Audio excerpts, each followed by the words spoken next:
In today's video, I'm going to teach you Semrush Backlink Audit tool toxic backlinks.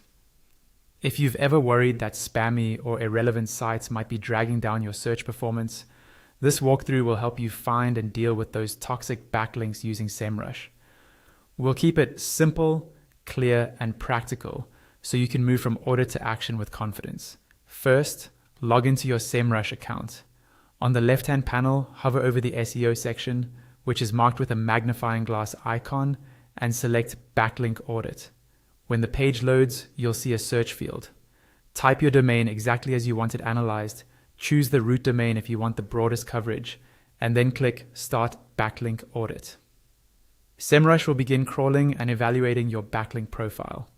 If you manage multiple properties, double-check you've selected the right one before starting, as this sets the scope of the audit. Now, give the tool some time to work. Audits can take a while depending on the size of your backlink profile, and Semrush will notify you by email when it's finished. Once it's done, you'll see an overall toxicity score and a breakdown of links categorized as toxic, potentially toxic, and non-toxic. Think of the toxicity score as a directional guide, not a final verdict.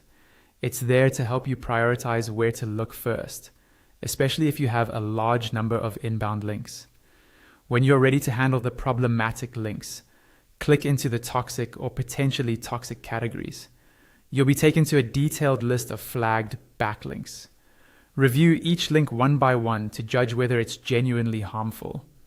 Look at the linking domain's relevance to your site, the anchor text used, the surrounding context, and whether the site appears spammy, auto-generated, or part of a suspicious network. If a link looks harmless or actually relevant, you can simply move on. If it's clearly spam or from a low-quality, unrelated source, either request removal from the site owner or add it to a disavow list within Semrush. Be conservative with disavows. Reserve them for links that are unmistakably manipulative or dangerous, because removing legitimate links can hurt your visibility.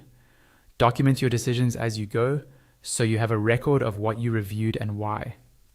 That's the core workflow. Start the audit, review the results, then remove or disavow only what's truly harmful. Regular check-ins help you stay ahead of problems and keep your backlink profile clean. Thanks for watching, and take your time with the review. Precision matters more than speed when it comes to backlink health.